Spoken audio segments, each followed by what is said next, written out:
Hyderabad traffic police 3 اکتوبر سے خصوصی مہم کا آغاز کرے گی۔ مہم کے دوران پارکنگ میں رکاوٹوں اور غیر مجاز قبضوں کو برخاست کرنے کی سرگرمیوں میں شدت پیدا کی جائے گی۔ سڑکوں کے کنارے غیر مجاز قبضے کرنے والوں کے خلاف مقدمات درج کیے جائیں گے اور ان قبضوں کو برخاست کیا جائے گا۔ جرمانے 100 روپے سے لے کر 1000 روپے تک کے درمیان ہوں گے۔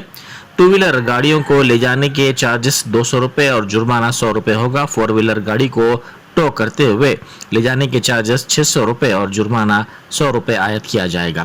سگنل کے قریب سٹاپ لائن کو پار کرنے پر 100 روپے جرمانہ عائد کیا جائے گا۔